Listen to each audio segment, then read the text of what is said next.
Hi everyone, my name is Awadhesh Singh. दोस्तों, अपने physics academy classes के यूट्यूब चैनल पर हम आप सभी का स्वागत करते हैं। आज हम बात करेंगे गॉस परमे की सहायता से कूलाम के नियम की उत्पत्ति। जो अभी 4 तारीख को जो फिजिक्स का पेपर होने वाला है उसमें ये क्वेश्चन पूछा जा सकता है, इसलिए हम आपसे चाहेंगे कि आप अधिक से अधिक इसको लाइक और सब्सक्राइब करें ताकि अधिक लोगों तक ये पहुंच सके। तो आज हम देखते हैं गॉस प्रमेय की सहायता से कूलाम के नियम की उत्पत्ति कैसे होती है। ठीक है, तो इसके लिए हम क्या करेंगे, एक यहाँ पर एक स्फीयर हम बनाते हैं इस तरह से। ये एक गोली है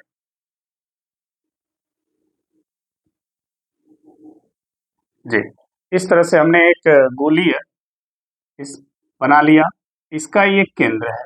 इस गोले का जो त्रिज्या है उसको हम आर मान लेते हैं। ये गोले की त्रिज्या है, ठीक है। इसको हम आर मान लेंगे।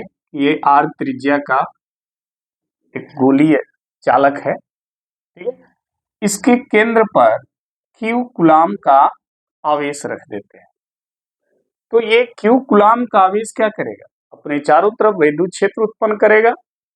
जब वैद्युत क्षेत्र उत्पन्न करेगा तो इस क्यू से समान दूरी पर जितनी बिंदु होंगे सब पर वैद्युत क्षेत्र का मान क्या होगा, समान होगा। तो अगर आप देखें ये गोली है, ऐसे गोला बना हुआ है ये, तो ये जो गोला है वह इस केंद्र से समान दूरी पर होगा, क्योंकि इस गोले के हर पॉइंट पर अगर आप देखें तो हर पॉइंट की दूरी क्या होगी, केंद्र से, यानी यहां से ये जो केंद्र O है यहां से इसकी दूरी क्या होगी, बराबर होगी। तो जब दूरी बराबर होगी तो इस गोले के हर बिंदु पर, इस गोले के पृष्ठ पर, पृष्ठ के हर बिंदु पर वैद्युत क्षेत्र क्या होगा, समान होगा। क्योंकि वैद्युत क्षेत्र जो होता है उसका फार्मूला आप सभी लोग को पता होगा कि E बराबर होता है 1 या क्यू के बाई आर स्क्वायर। इसका मतलब कि अगर दूरी बढ़ती है या दूरी परिवर्तित होती है तो वैद्युत क्षेत्र क्या होगा, परिवर्तित हो जाएगा। लेकिन अगर दूरी फिक्स है, दूरी नहीं बदल रही है, तो वैद्युत क्षेत्र भी फिक्स हो जाता है, वैद्युत क्षेत्र भी नहीं बदलेगा। तो अगर हर पॉइंट की दूरी, इसके केंद्र से हर पॉइंट की दूरी बराबर है तो इसका मतलब हर पॉइंट पर वैद्युत क्षेत्र भी क्या होगा, बराबर होगा। यानी इस गोलीय पृष्ठ के हर बिंदु पर वैद्युत क्षेत्र का मान समान रहेगा।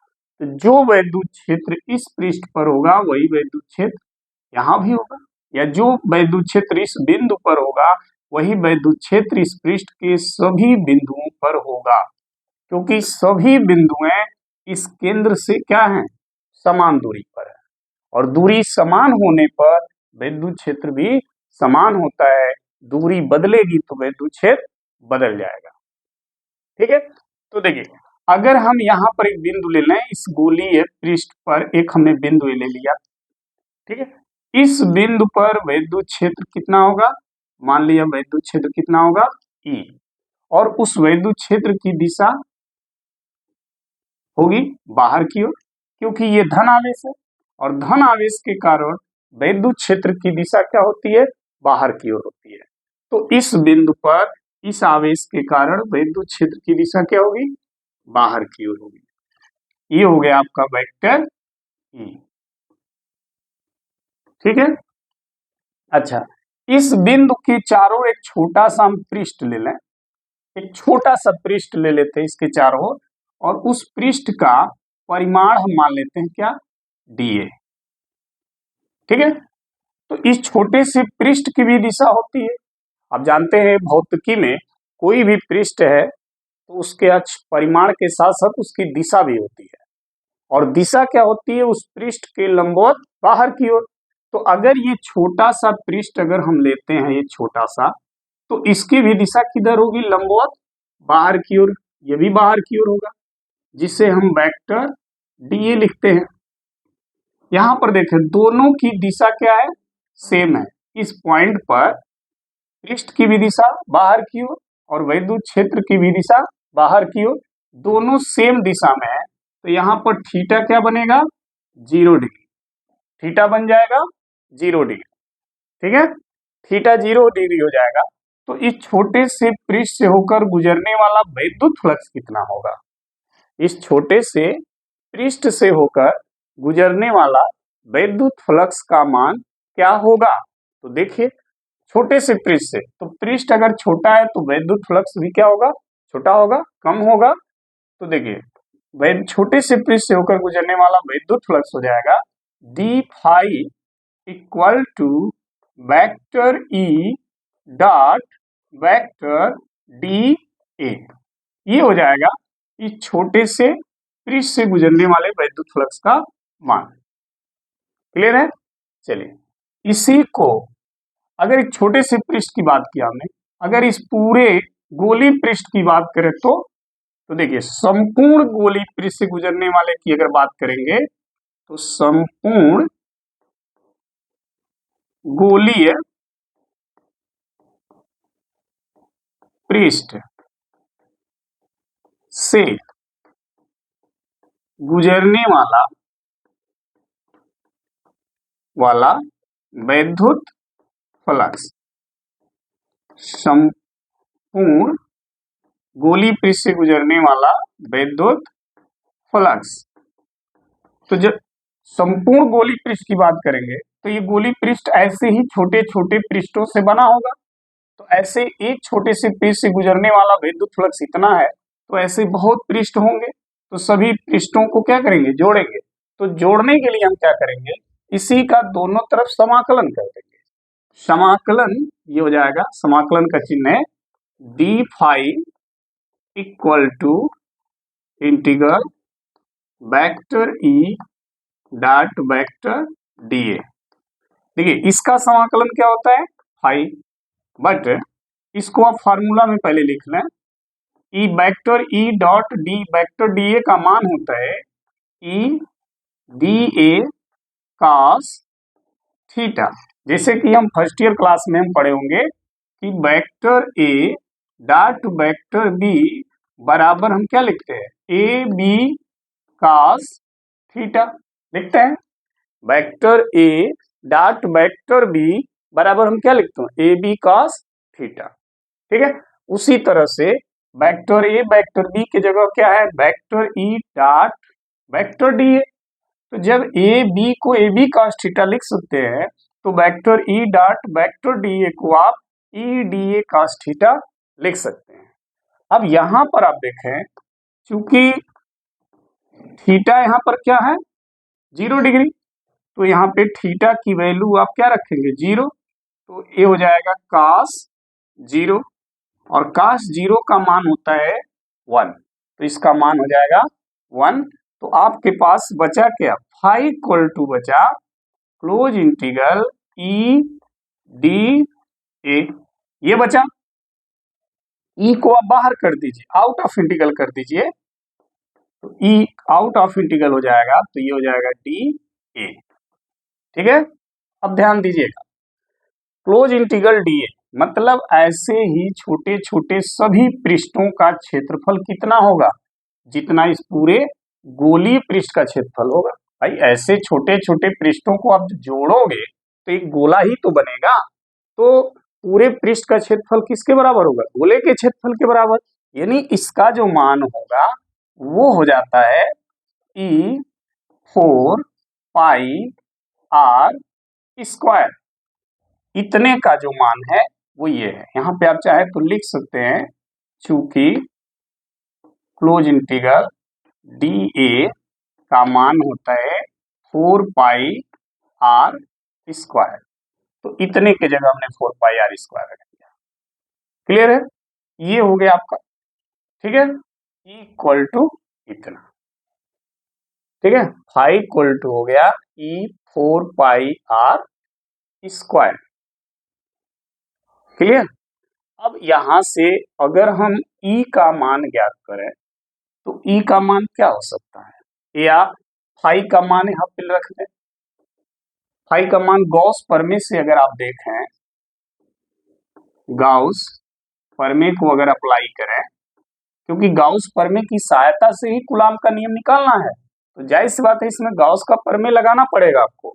बिना उसके हेल्प का अगर आप निकालेंगे तो फिर इस प्रश्न का आंसर गलत हो जाएगा। ठीक है, तो गाउस परमे से, तो गाउस परमे क्या कहता है कि जो फाई है वो क्यू अपान एप्सिलॉन नॉट के क्या होता है, इक्वल होता है। ये वैल्यू यहाँ पे रखेंगे, इसको इक्वेशन फर्स्ट कर दें और इसको इक्वेशन सेकंड, तो आप लिखेंगे समीकरण 1 और 2 से दोनों समीकरण को आप क्या करेंगे, मिलाएंगे। तो देखिए दोनों का लेफ्ट साइड इक्वल है, देखिए ध्यान से फाई फाई है और दोनों का लेफ्ट साइड इक्वल है तो राइट साइड भी इक्वल होगा, यानी Q upon epsilon not equal to हो जाएगा E4 पाई R स्क्वायर। E बराबर अगर आप निकालें, यहां से E की वैल्यू निकालें तो E इक्वल टू क्या आएगा, 4 पाई R स्क्वायर को राइट से लेफ्ट करेंगे, तो जब इसको आप इधर भेजेंगे तो ये हो जाता है 1 अपान 4 पाई, इधर पहले से एप्सिलॉन नॉट है तो एप्सिलॉन नॉट Q, R इधर आएगा तो Q का बटा हो गया ये, यानी इस बिंदु पर या इस गोलीय पृष्ठ के हर बिंदु पर विद्युत क्षेत्र का मान इतना होगा इस आवेश के कारण। ठीक है, अच्छा अब ध्यान दीजिए, अगर इस बिंदु पर हम कोई परीक्षण आवेश रख दें क्यू नॉट, इस बिंदु पर अगर हम कोई परीक्षण आवेश रख दें या वहां पर कोई ऐसा आवेश रखें जिस पर हमें बल ज्ञात करना हो, क्योंकि कूलाम के नियम की उत्पत्ति करना है और कूलाम का नियम किसके विषय में बताता है, आवेशों के बीच लगने वाले विद्युत बल के। तो हमें यहाँ पर बल अगर निकालना है तो हम क्या करेंगे, यहाँ पर एक आवेश रखेंगे, हमने वो आवेश क्या रख दिया, क्यू नॉट। ठीक है, तो जब यहाँ क्यू नॉट का आवेश आप रखेंगे तो देखिए, तो क्यू नॉट कूलाम के आवेश पर लगने वाला विद्युत बल। ठीक है, तो ध्यान दीजिएगा, ये आवेश जो आप रख रहे हैं वो कहाँ रख रहे हैं, इस पृष्ठ पर, और इस पृष्ठ पर क्या है, विद्युत क्षेत्र है, यानी आवेश को आप कहाँ रख रहे हैं, विद्युत क्षेत्र में रख रहे हैं।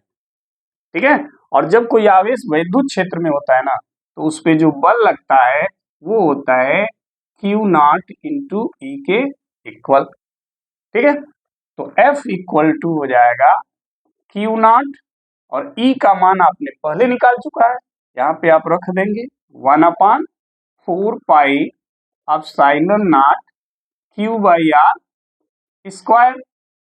ध्यान दीजिए, अब क्या करना है, इसी को थोड़ा सिस्टमेटिक में जब आप लिखेंगे तो F बराबर क्या आएगा, 1 अपान 4 pi epsilon not Q not और Q को एक साथ कर दें, ठीक, अपॉन R स्क्वायर, और यही जो है कूलाम का नियम है।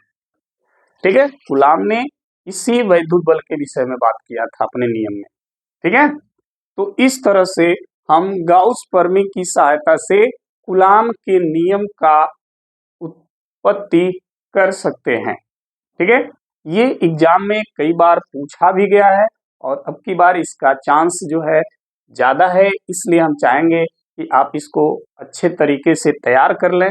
इसमें कहीं पर अगर कोई त्रुटि है तो कमेंट बॉक्स में जरूर बताएं, लाइक सब्सक्राइब करना ना भूलें। ठीक है, तब तक के लिए धन्यवाद, फिर मिलते हैं।